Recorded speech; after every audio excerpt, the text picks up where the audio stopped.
Great. Okay, so thank you very much for that kind introduction. It's always a pleasure to be talking at these events. Sub-As2 seems to be an extremely interesting, fruitful, productive one. So I'm delighted to have the opportunity to say a few words, um, really thinking about responsibility RRI, particularly in the biosciences. So this is going to be based on some research and some observations. So navigating the challenge of responsibility in the biosciences. So in this short talk, I want to talk about four things. Firstly, the challenge of responsibility. Secondly, talking about the framework of responsible innovation. And then I want to look at kind of three different cases, which have been attempts to reconfigure responsibility in the biosciences in different periods, to talk a little bit about them. And then I want to finalize by thinking about what RI could mean in a time of crisis, as we're all fanatically sort of impacted by COVID-19, to think about what that means for the practice and the thinking of RI. So when we think about responsibility, one way of thinking about it is to say, well, you can think about responsibility in terms of three different modes. Responsibility 1.0, and of course this is extremely important, is we're responsible in science when we produce reliable knowledge with integrity, when we conform to the Miltonian norms. And this has been a very sort of important traditional way of thinking about responsibility in science. And so at my university, there are lots of codes of conduct. So to be responsible in science, we need to be honest, we need to be scrupulous, we need to be transparent, independent, and responsible. And this is a way of helping ensure, kind of an internalist notion, helping ensure that we have research integrity. Now, there's this other mode of thinking about responsibility in science. It's not simply about doing good science, but of doing science for society. So this is a different kind of social contract. This is a social contract which says we are responsible not just by doing good science through internal norms, but making sure that our science is oriented towards the key challenges of today and tomorrow. And a lot of this is around thinking about, well, what are the global, societal, the grand challenges? And this is a different way of organizing science. And of course, Europe and the European Commission has been at really the leading edge of this kind of move into a different kind of scientific culture. So, and again, for our university, this is an organizing part of its DNA, science for society. So it's finding answers together. This concept has been embraced by the organization and by many other ones through interpreting its responsibilities as contributing to solving, so this word, solving global challenges. Now, of course, the problem with this is that science doesn't simply solve problems, it creates new problems and new dilemmas and new questions. There's a kind of a co-production and transformative domain, and that means that responsibility is extremely complicated, and this really is at the kernel of responsible research and innovation. So we know that good intentions do not always lead to good outcomes. There are lots of unforeseen consequences with the innovations of today. And so one critical aspect is, to what extent are we able to anticipate those and to guide innovation towards shared outcomes, and in ways that hopefully will mitigate some of those, not least by developing forms of inclusion. So there's lots of kinds of critiques of the science for society. There's lots of other kind of alternatives, different configurations. And a lot of this really has led to this kind of new kind of policy model, as it were, science policy model of responsible innovation or responsible research and innovation, its European incarnation, and linked to what Lyndon was talking about, which has been this very profitable program funded by the Commission, Science with and for Society. So this is a way to open up research innovation activities to allow all societal actors to work together during the research and innovation process to align, very important word, both the process and the outcomes with the values, needs and expectations of European society. So in a different configuration, Richard Owen, Jack Stilgo and I defined responsible innovation as taking care of the future through collective stewardship of science and innovation in the present. So this was a context for us to develop a particular kind of framework, which had a particular relevance, focus for the UK research councils. And this, I think, was interesting. And I know René von Schomburg's in the audience. René's very keen on this.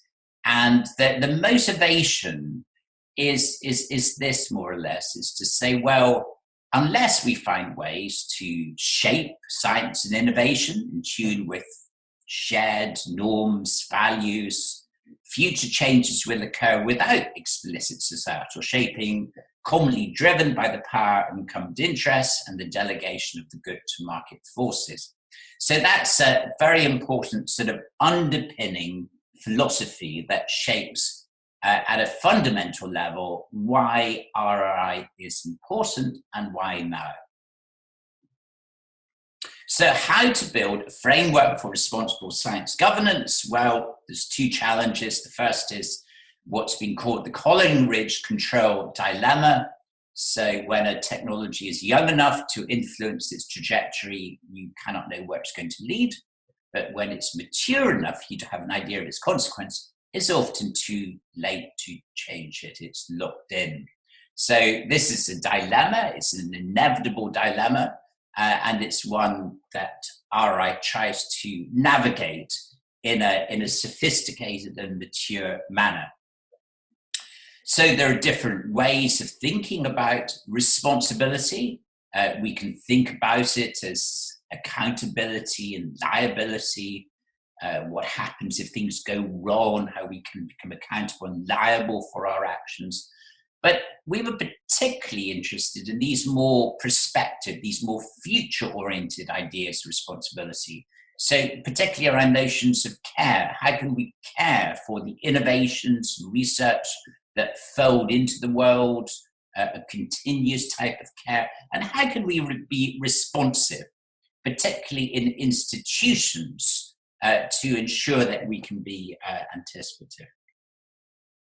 So in terms of responsibility, the philosophy, as it were, is to think about responsibility, to reconfigure it from a kind of retrospective idea of responsibility to a perspective, to make it collective, to think about what that means for reconfiguring role responsibilities.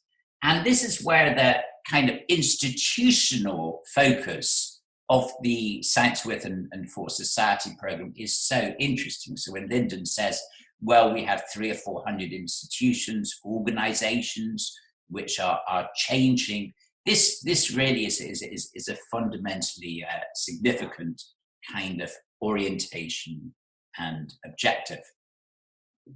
The second challenge is to think about, well, in what direction do we want science and innovation to be going, and how to make sure that there is legitimacy in those directions. And one response that we've been developing is to think, well, responsive innovation needs to respond to societal concerns, to the kinds of questions that society, publics typically ask of scientists, who would like scientists to ask of themselves, do with purposes, why are you doing it? Is it a good reason? Trust, highly important across Europe. inclusion, speed, direction, ethics, and trade-offs. And partly this means we need to ask different questions. So it's not just doing good science, but it's also thinking of what the science is going to do. So what are the likely risks and benefits? How will they be distributed? What other impacts can we anticipate? How do we think about this? What kind of disciplinary, interdisciplinary, transdisciplinary competences do we need for this? How might these change in the future? What don't we know about? What might we never know about? They are product questions, process questions, and purpose kinds of questions. And this really, from this we derived what has been called the AIR framework, which we think is one aspect alongside the keys, which is very interesting.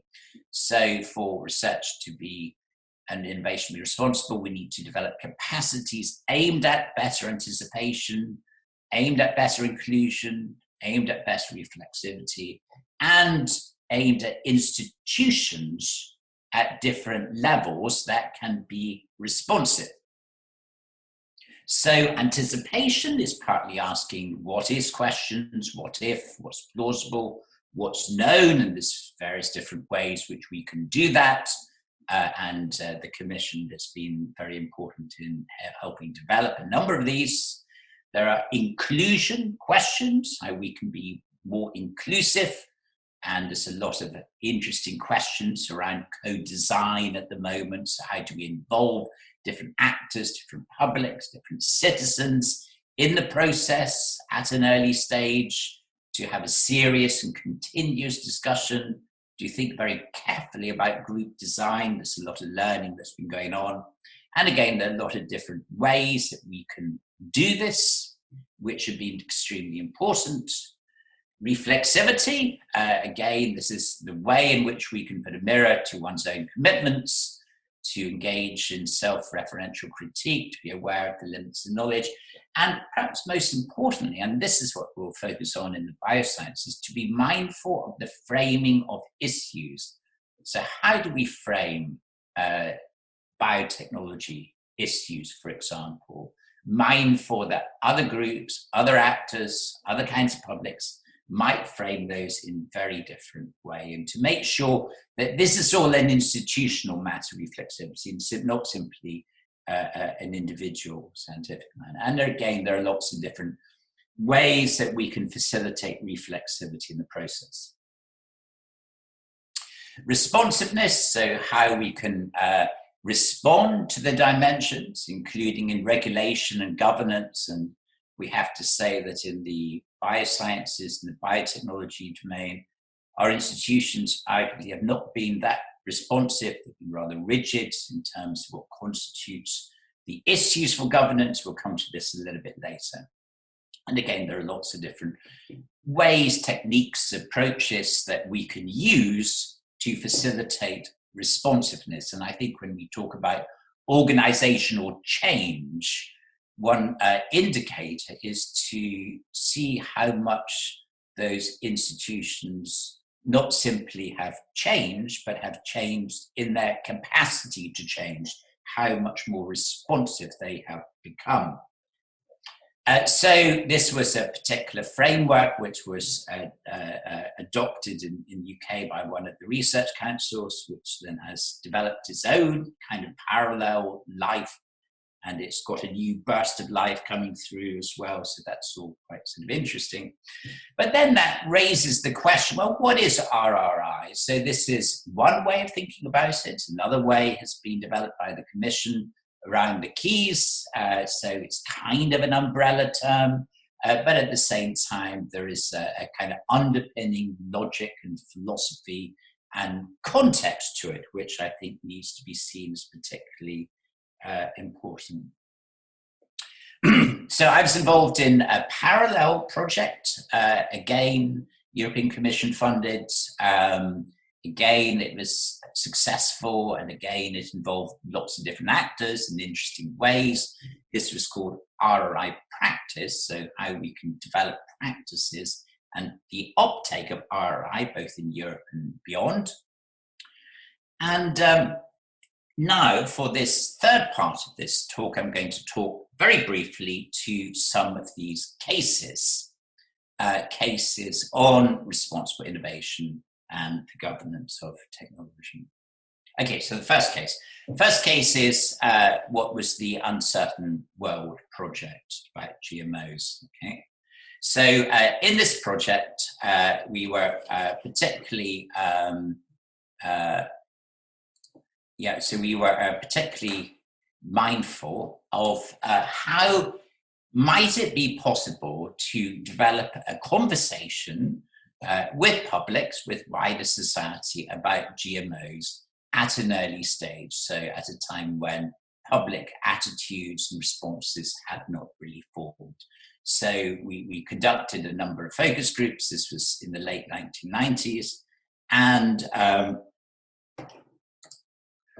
what did we find? So we found, and this was quite interesting, we found that there was latent concern, there was latent concern about GMOs, but the more people thought about it, the more concerned they became. So this was contrary to what had been the expectation at the time, both in academic and policy communities. And so we thought, well, why is that? So how do we understand that? And there were lots of dynamics which came through. So what it was, there was a lot of skepticism over scientific reassurances, this particularly in the time of mad cow disease. So that was an overriding context at the time. There was a sense, that this technology was inevitable. People were very fatalistic. They didn't see that they would have any agency in relation to this.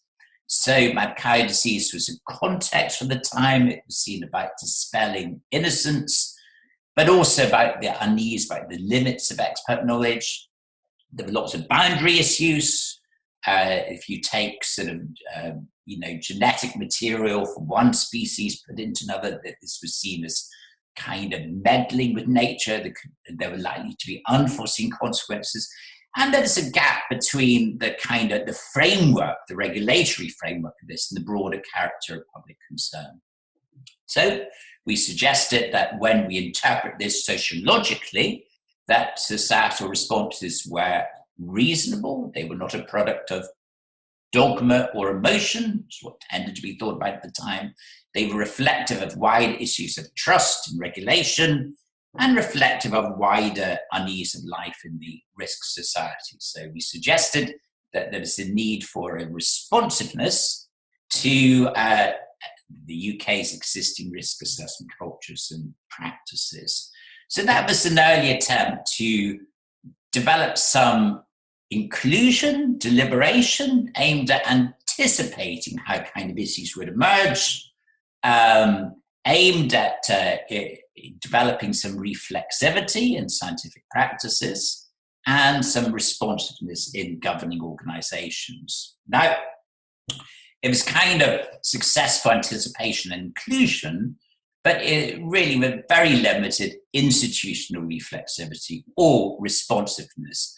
So in one way, we kind of anticipated the controversy that unfolded about 18 months following on from our research. And this was actually picked up by the recently departed Bob May, who was the chief scientific advisor at the time, officer. And he said, I wish I had a chance to read this report, which was rather pressing. So the second case, just very quickly, is around what we term global lessons from GM crops. So we were interested, we responded to this call, to this question, can GM crops help to feed the world? Again, the science for society kind of question. But we said this is a rather bad question, so we inverted the question.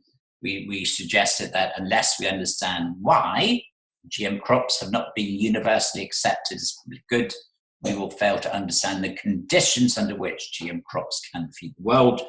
So we put this in, and the funder accepted that reconfiguration of their question, which was very nice of them.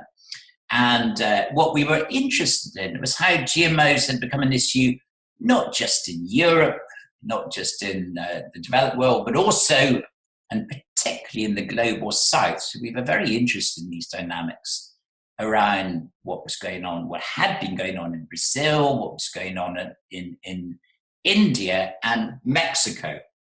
So we did research on GM maize in Mexico, GM soy in Brazil, and GM cotton in India. So, and we did some empirical work in each of those countries, which was incredibly interesting and fruitful for all of us. We learned a lot. It was fantastic research.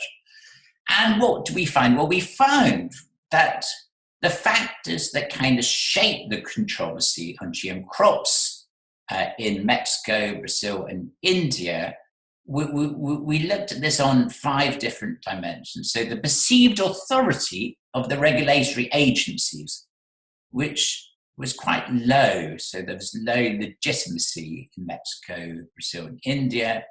So that was one aspect. Another aspect was, well, what's the cultural resonance of the crop? And fascinating to know how important maize is, corn is an integral part of Mexican identity, history, and culture. Cotton also in India to some extent. Soya, no, I mean, doesn't have any cultural significance anywhere really. So that was interesting as well. So then that generated different kinds of protest movements, which have been lots of very intense protest movements in different times for different reasons, and not least because GM had become this sort of symbol of a wider set of struggles. So a symbol of protest against neoliberalism and Africa, so situated with an anti-globalization discourse, struggle against multinationals, so very interesting. And then lastly, what was the sort of the spaces really for public engagement in these issues, which were incredibly low across all those 3 countries. So there'd been a kind of what we call a tyranny of risk assessment. So as nothing wrong with the risk assessment, but the tyranny is the assumption that all the public issues can be reduced and condensed as if they're simple issues of harm and risk to health and the environment, which is what tends to be the only criteria that was governed. So that led to these regulatory spaces to be spaces which really, with an awful lot of other sort of political questions were coming in, but no spaces for them. So the research suggests that public stakeholder concerns extend beyond the question of technological risk, and yet there was very little capacity, particularly regulatory or governance capacity, to examine and address those. So that was another example aimed at developing better anticipation, inclusion, reflexivity, and course for responsiveness, which is still kind of ongoing at the moment. So the third and final case is the Just Editing project. So what we're doing, this is an ongoing project. We're trying to adopt a response innovation approach to animal gene editing. So this is some research we're doing at Wageningen University in collaboration with Utrecht University and with a number of breeding companies as well, involving a combination of ethics, social science, animal science, and toxicology. So in terms of the science, there's a lot of promise how the science has made editing of the genome more precise, efficient, flexible, and less expensive. So there's a lot of promises to what this can do. Well, in terms of animal breeding, there are lots of different things that it could do. Lots of promises in terms of its potential to contribute to efficiency, to animal welfare, and to disease resistance. So our research is to examine the conditions, if any, under which the technique of gene editing can and should be applied to animal breeding applications to guide responsive decision-making for scientists, breeders, and government. And there are three parts of this. So we're at the moment in the middle of this research. So we're looking at the kind of the visions, the way it's been imagined by academics and experts and breeding company representatives.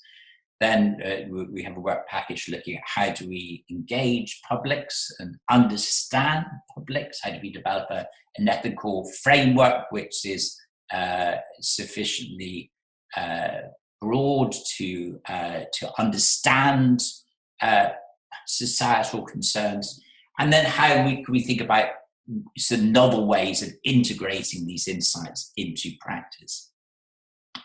So this and kind of envisioned imaginary solutionism and promise, so that how science can do these wonderful things for society, but what we find out when we actually talk to the scientists and to the breeding companies in the animal domain is that things are a lot more complicated. In fact, there's a lot of kind of caution, weighting of acknowledgement of uncertainties, both technical but societal and ethical uncertainties as well. And this is something which we hadn't expected. So there's something very interesting that's going on by engaging with the imaginaries of these expert communities, which are a little bit different from the dominant sort of policy representation, particularly with plants. There's a very interesting animal plants thing going on there. So cautiously waiting, lots of sense. Well, we're not that much in favour of it. It's a whole new model of doing things. So we really are focusing more on using it to learn about genes. We will only do this if accepted by society and by law. So there's very interesting stuff going on there. We then did some focus groups with Dutch citizens, which again were fascinating. So asking them about animals and livestock farming and gene editing and governance. And again, what was, I think, really interesting, and we're working on this at the moment, was this sense that there are lots of systemic problems, whether it's through industrial farming, interference with nature, things getting worse, ambivalence about the role of technology, and a sense, well, is this a response to the correct problem, or will it just exacerbate the current problem? Is a plaster and a self-inflicted wound? So there's lots of interesting things we're at the moment working on. And so what does this mean? So I want to leave just a little bit of time for questions. So I want to just say a couple of final things for governance. I mean, we kind of know this. It's not simply about risk, but it's also about innovation, what kinds of worlds we want to science innovation to contribute towards. It's about control. It's about engaging with people's own terms of references, which is, deeply complicated and important.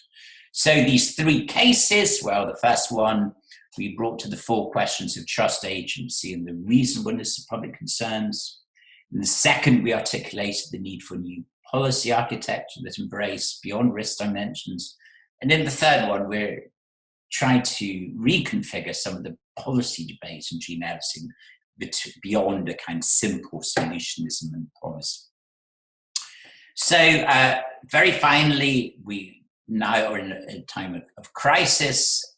This makes space in a way for new forms of entrepreneurship and innovation.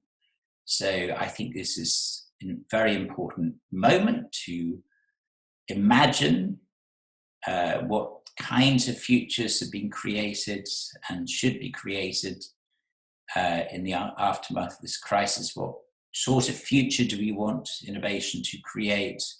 How can we engage as a society with these futures in the making, have a say about them, take responsibility for them? So I think there are tremendously important opportunities to systematically embed processes of anticipation and ethical reflection, inclusive deliberation, debate in and around innovation. So with that, I would like to thank you very much indeed.